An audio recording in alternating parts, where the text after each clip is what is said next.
You've heard that lots of people earn money through freelancing, and now you're wondering how you can get started and make money.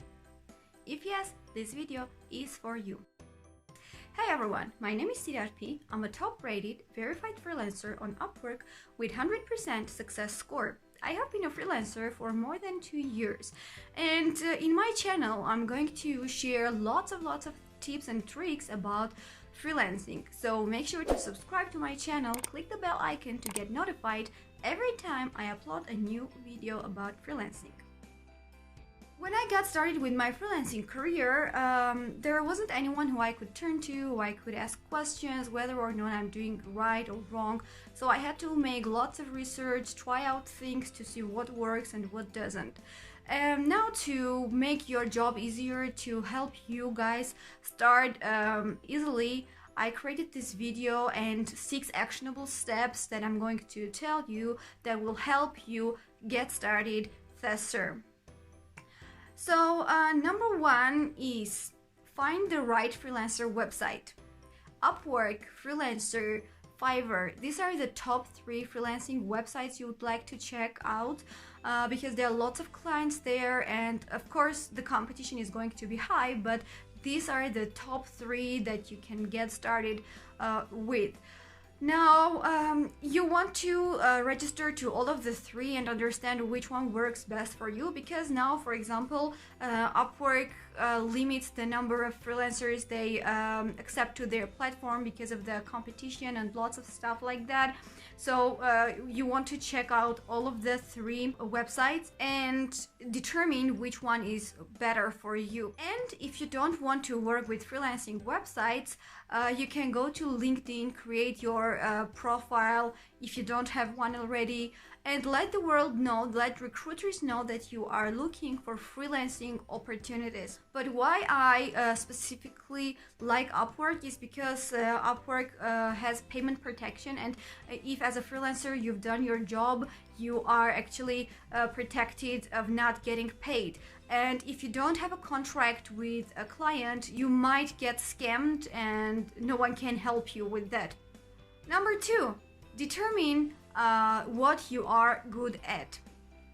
Even if you don't have a profession yet, this is not an excuse for you not to start your freelancing career. Like, remember all of the times you helped that colleague of yours create a PowerPoint presentation, or you converted a Word document to a PDF file, or you just helped someone make phone calls. Everything you basically did or do can become the source of your freelancer income. Or if, for example, you can become a virtual assistant, send emails for someone, organize their schedule. There are lots of things, lots of opportunities as a freelancer. So determine all of the skills that you have, find the best match for you, find the best thing that you want to do, and build your profile according to that. You don't have to go really broad. For example, if you have a profession and if you are, or for example, a graphic designer, you can go as broad as you want or as narrow as you want. For example, I create logos, if that's one thing you want to do, and determine everything that you are good at and make this some skill set, something that you think clients would be interested in. Because when you start, you think that everyone who is looking for freelancers works at in an office or is a CEO or something, but not everyone is a company owner if they want to work with a freelancer. This can be an individual who wants some help with their usual everyday tasks, or even a student who wants help with their articles, PowerPoint presentations. So don't target only people who work in an office, only recruiters. Target everyone who needs your skills, not only CEOs or business owners, but also individuals who might actually need your help. Number 3, create a unique selling profile. Now, why this is important? Because lots of people start their description as, hey, my name is Peter, I am 20 years old, I have graduated from blah blah blah, and no one is interested in this. Like, yeah, this is important for you, and you think that lots of people take this into consideration, but what people actually care if they want to work with a freelancer is your skills for their project.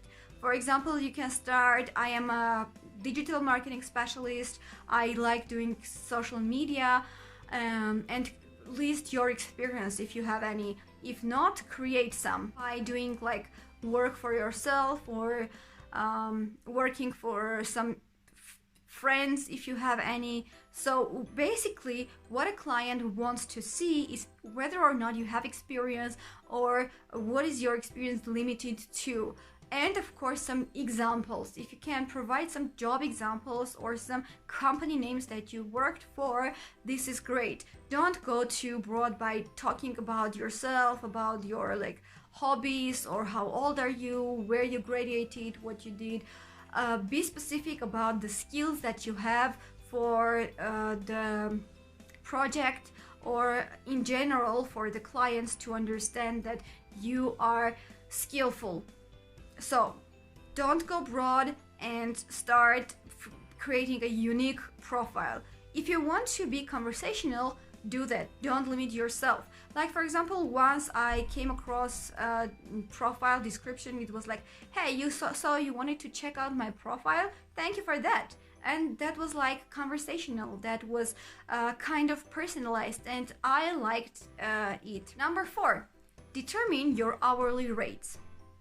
And be realistic about it. Lots of freelancers who are on YouTube tell you that, hey, you know, my hourly rate is $10, $20, $100, and you can do the same. Start your freelancing career, do the same.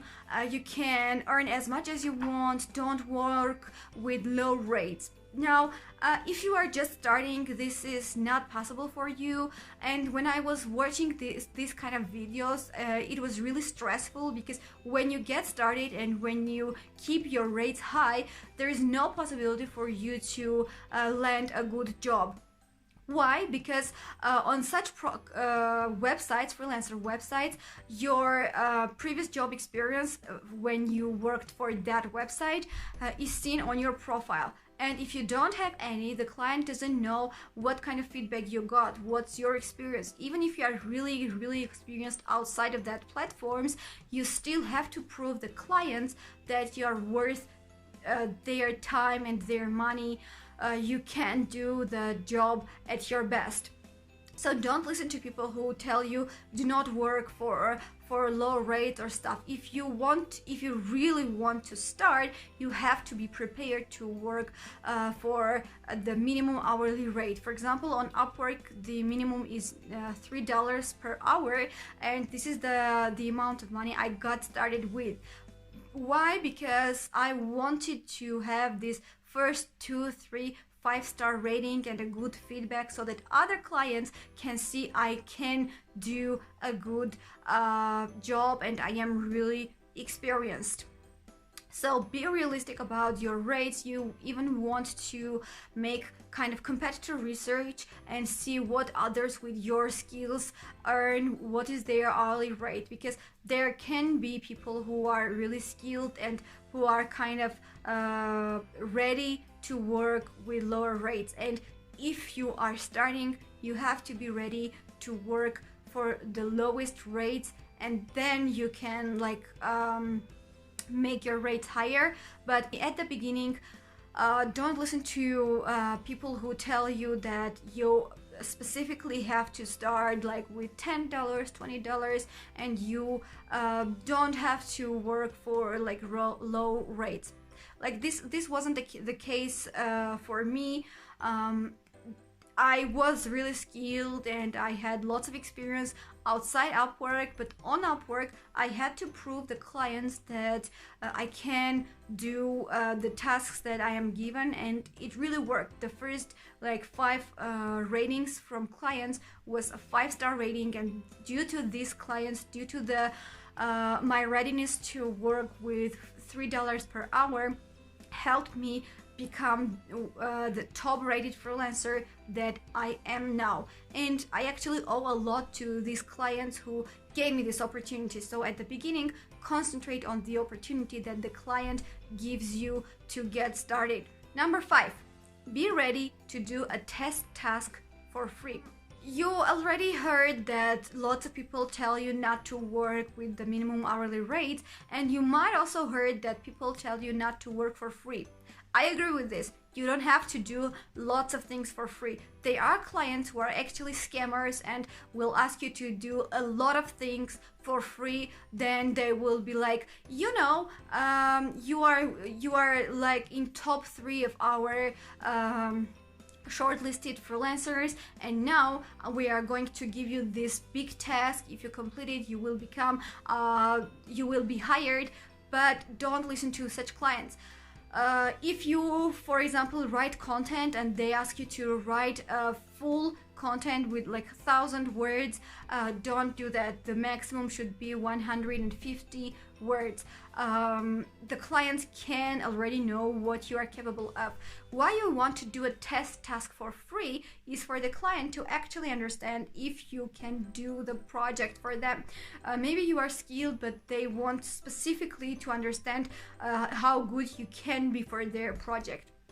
And if you are ready to do something for free, a small amount, a short something, that's okay, that's great. The client can understand from that. But if the client tells you to do something really big, which is time consuming, don't do that. You don't want to work with such kinds of clients. But be ready to do a test task. And be, again, like with your hourly rates, be realistic with the test task. If the client gives you something big, don't do that. You don't want to waste your time, and this client might use your work without your permission, without paying for you for your services, and use the content you provided. So be realistic about the project and about the test task. Number 6, bid for the most relevant jobs. Why this is important? Because lots of people think that the most they bid, the most their chances of getting a job. No, you want to bid for only the most relevant jobs that you read and you say, yeah, I can do this. Why? Because there are lots of projects that you take the risk and take the project, and you understand that you are not as skilled as the client wanted you to be. So actually you are providing a negative feedback for you. You don't want to do that. Bid only for the jobs that you think are most relevant and you think you can 100% handle. So don't bid for such kinds of jobs that are not for you. Don't bid too much. Just scroll through your homepage or search for some keywords.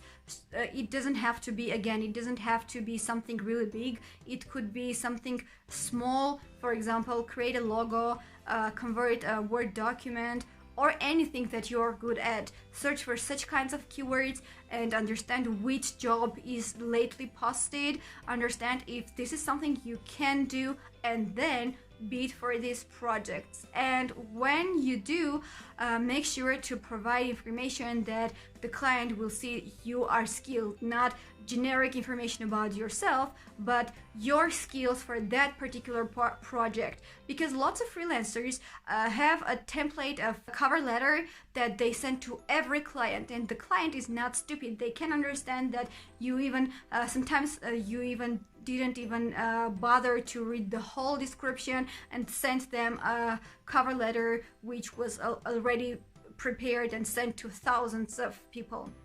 Don't do this. Create a good cover letter and make sure that the client sees you have read everything, and if possible, personalize. If possible, answer the bid with something that you think the client will see and understand you can handle the project, you can do your best. So this is it. These are the top 6 things you need to know to get started and make money. To sum it up, you need a freelancer website. You need to understand what you are good at, then determine your hourly rates, and then be ready to do a test task, short test task, not something really big. And then you want to bid only for the projects that you think are the best match for your skills. Question of the day: are you really ready to do a test task for free? Comment down below so that I know why yes or why not. What's your reasoning of not doing a test task, and how do you how are you ready to do a test task? This is it for today. Thank you. Don't forget to subscribe to my channel. Click the bell icon if you want to get notified about freelancing tips and tricks that I provide every week. Thank you. I see you next time.